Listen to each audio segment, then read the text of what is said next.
What's up, lads? Today we're going to talk about 8 things I learned from 7-figure agency owners. And the reason I learned it from these people is because they're all my clients and they're all inside Client Ascension. So if you want to get to this level at some point, you should 1, pay attention to this video, and 2, also join Client Ascension. But let's get right into it. So we're going to talk about the time it took them to get there, what they're selling, who their clients are, how they convert clients, their offers, how they get their clients, how they market, how they sell. These are just observations that we came across on our mastermind call. So we're going to get straight into this.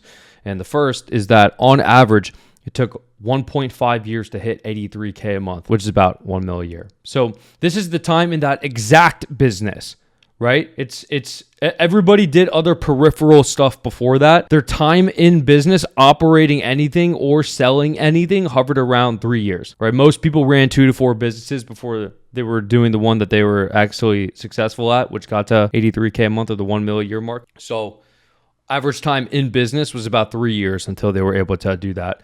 1.5 years on that particular business, that exact thing that got them to 83K a month. So next, they're all selling revenue generating services. So the context here is that these are all marketing agencies, consulting type companies, service-based companies, right? And you have all different forms by which you can sell an offer to somebody. Every single one of them was selling their offer. Their offer had to do with generating more revenue for a client. And if it did not directly generate revenue for a client, they still positioned it as if it was, right? So let me kind of explain that. Some people would be selling what is considered not a revenue generating service. They're still positioning it in such a fashion that directly translates to their clients making money. For instance, if you are a video editor, whether that's editing YouTube videos or creating promo videos, right? You still position that your videos directly result in new business at its speed faster than they are already obtaining new clients, right? So the function as to why somebody would purchase videos from you, a business would purchase video editing from you, is in order for the purpose of the video to fulfill the purpose better. No one's buying video editing unless it's to make more money. Like, there would be absolutely no other function beyond the video besides that. Like, that's why they're buying videos in the first place. So all these people, all these guys who are selling something that it's kind of difficult to translate into them making more money, it's still positioned to explain and very clearly show them that, yes, my videos will make you more money regardless of what you're going to do with the videos, right? Now, you could argue there could be something like, oh, my thing is like a time savings thing. If you're saving somebody time, you're saving them money. It's the same thing, and you have to position it in such a fashion like that. Every single person who's at these levels was doing exactly that. Their average client, the clients they work with, also makes about 1 million a year, right? The people they sell to are successful business owners. It is extremely difficult to take somebody with a small business, otherwise a bad business, it's a shitty business, and get them results as an agency owner or a service provider. You can't save people. This is a complete reworking, and this is especially difficult to conceptualize as a beginner because you don't know what a bad business looks like. You can't save people's businesses. You can only help winners win more.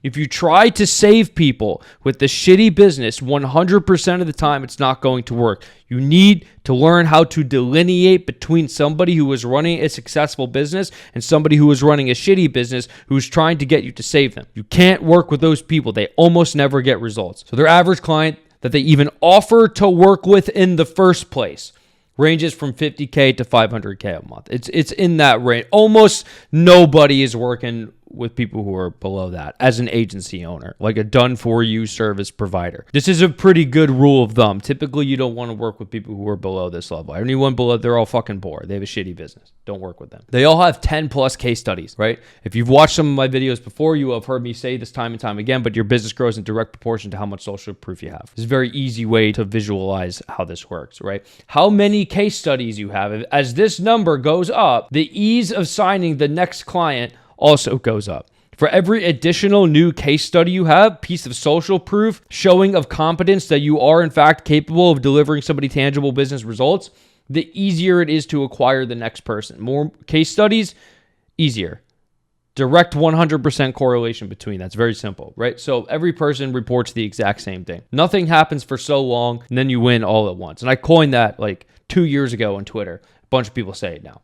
So the speed by which your business grows will increase for every piece of social proof that reveals your competence and ability to drive tangible revenue driving activities for other people. That's how it works. Every human on the planet wants to put $1 in and get $2 out. And if you can't get clients, it's because the prospect doesn't believe you are capable of doing that, right? All you're trying to do with social proof is show indisputable proof that you are in fact capable of turning $1 into $2. If you're having a difficult time getting clients because they are deeming you risky to work with, the more social proof you have, the more certainty you evoke upon everybody you speak to, right? And when you're a beginner where you don't have this much, you're in that phase where it's super difficult to get clients because you don't have a case study. So it's like the chicken and the egg story. What comes first, the client or the case study? I have a video and then I'm going to leave it in the description below. You should watch it. So next. Their offer evolved 5 to 10 times. What they originally thought they would be selling and who they thought they'd be selling it to morphed about 5 to 10 times. I'm not saying their core business activity changed 5 to 10 times. I'm not saying that they were selling cold email and then they started doing like ads. Like that's not what I'm saying. What I'm saying is that their main value proposition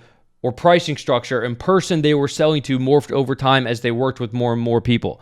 You will inevitably work with clients who suck. You will inevitably work with clients who you discover are impossible to get results for. Again, we were just talking about this earlier. Like as a beginner, it's difficult for you to delineate what a shitty business is. You will eventually work with the shitty business and you will then be capable of delineating what a shitty business is. You take this data, adapt your offer and business, and run with the new positioning, right? The most common of these evolutions, of these 5 to 10 evolutions, involve package size and pricing. Typically, after you get to $50K a month, you have 2 paths by which you can go down. This is normally what happens. Is you're either going to go the rev share / partnering route, or you're going to go the productized service route. So what do these mean? This means rev share partnering route means you're extremely exclusive with who you work with. Like you really are not working with anyone who isn't an absolute 100% dream client. Right? Heavy rev share. You're going to make 90% of your money from the direct results you drive. It's more logistically intense. You do more stuff, right? You don't scale by getting new clients. You scale by doing a better job for the ones you already have. That's one avenue. The next avenue is a productized service route where you do the same thing every time for every person. You make all your money on fixed retainers, perhaps with a slight performance bonus, right? It's not logistically intense. You scale by getting new clients and introducing new offers, right? You scale this by getting more people, retaining them, and introducing other kinds of peripheral offers. These can actually stack. You can, if you're running something that's like productized service, you can ascend somebody to this and you just introduce the fact that you're going to do more things. For instance, if you're a lead generation agency, you're doing cold email with someone, it's very easy to upsell them ads also for lead generation, right? It's very also easy to sell them making a VSL, making sales pages and email funnels based off the ads that you're sending. You see what I mean? It's very easy. And people who churn on this kind of thing, like if you churn somebody on this for some reason, you could also downsell them productized services. You could, everyone wants to buy shit. I promise you, everyone wants to buy shit. Everyone wants to put $1 in and get $2 out, right? Next. In the beginning, 90% of their clients came from outbound marketing, cold email, right? When you're a beginner, it's likely that you do not have an audience. You have no network, you have no connections, and you have no money. Therefore, the only feasible mechanism by which you can generate leads is by directly contacting people. This is called outbound marketing. And outbound marketing today is facilitated through typically 3 ways: cold email, cold calling, cold DMs. I mean, you could argue you could do some direct mail shit, but that's a pain in the ass. There's no reason to do that. So 90% of all their clients acquired by these guys was done so by cold outreach, either using cold email or cold DMs. That's what you do in the beginning. I have another video talking about this right here. You should watch this. The link to this document right here is also going to be in the description so you can get it. So once they got to the 50K a month mark or around that area, it started to morph into the following. So this is what everyone looked like all these 7-figure business owners. This is what it looks like for them. It's about 10% ads. It's about 45% outbound, cold email and cold DMs. It's about 45% inbound, content marketing and referrals. This right here, outbound and inbound, is what we focus on in Client Ascension. And the functional reason as to why that is because you don't have hundreds of thousands of dollars to spend. And you don't have a team to facilitate getting 20, 30 clients a month. Like you think you want 20 to 30 clients a month. You can't handle 20 to 30 clients per month. You'd have a psychotic breakdown. You actually would. So you got to do this. It's very cheap to run this. So you should join Client Ascension. Next, they never turn off marketing. So what you see on the screen here is a fire hydrant. And what I want you to imagine is that you have some lead generation system. right? Say it's cold emails because you joined Client Ascension. You learned how to do that shit correctly. So imagine that you building out this system. It's like you have this wrench right here on top, and you're pulling it. Like you're and it's like it's the tightest thing ever. Like you can't, and these are clients. The water is clients. It's money. You can't open the hydrant. So you're doing it all day, and then you go home, you're exhausted, you go to sleep, you come back the next day, and you try to open the hydrant, and like it's just a little bit coming out. It's not really too much, but you're so thirsty. Right? And then the next day you come back and you do it again. And finally, you figure it out. And you just, bam, rip it open. And it starts spewing. It's spewing water. Right? That's money. That's clients. That's cash flow coming into your bank account. And now where you guys fuck up, what you do is you start drinking the water. Finally, you've been thirsty for days. And finally, you get a drink. And you're like, all right, I'm done.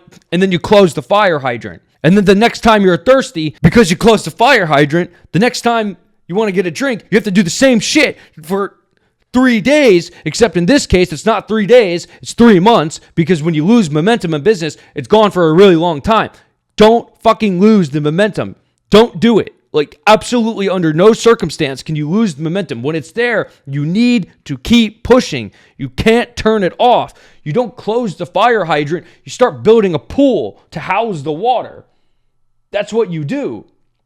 And what I mean by pool is systems to manage the water. You start hiring people. You're building SOPs. That's what you do, and that's what we help you with in Client Ascension. 1, we show you how to open the shit in the first place, and then 2, we show you how to build a pool to hold it. And then the shit gets so big, you make the Grand Canyon out of this shit, and then the Hoover Dam on the Colorado River. That's what's happening, right? Don't turn that shit off. Next, almost all their clients have been in their funnel for 4 to 6 months. So we're going to talk about conversion cycles and sales cycles, right? This is where almost every single person below the 50K per month mark screws up. They have absolutely no sales systems in place and lose out on 80% of the deals they could otherwise have because of their lack thereof. To help you illustrate this, I'm going to delineate between conversion cycles and sales cycles. A conversion cycle can be defined as the point by which somebody first makes contact with you. Bam, at the point they realize you exist.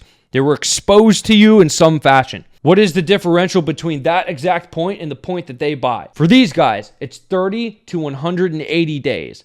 It's pretty evenly distributed throughout that. So half a year. Sales cycles. This is the point by which somebody first gets on the phone with you, like engages in a direct sales conversation with you. This hovers between 30 to 60 days. So where you guys screw up is you have a lead gen system and a sales system. And what you do is you start up a business. You do it for 3 weeks, and then you quit, or you try cold email for like 30 days, unrealizing of the fact that almost all of your sales are going to come from following up over the course of 6 months, either through 1, sending more cold emails, or 2, producing content on the internet and occupying more human mental bandwidth by producing content out into the ether and getting people to watch it. This is where you're screwing up. You're not doing this. And sales cycle is you cold email someone. Maybe they say, yeah, I'm interested in a call. You send them a Calendly link. They don't get to it because they forgot. And then you just like write it off. Oh, no, they weren't interested. They're lying. It's like, no, you need to follow up. You need to have a system in place. All of you never get to this 50K a month mark because you don't facilitate the pushing of people down your funnel through content and follow-up. All of you, dude, like this is like 90% of people who fail. You're just not doing this correctly. It's insane. Simply do it. And simply join Client Ascension and subscribe to me below. I love you. Goodbye.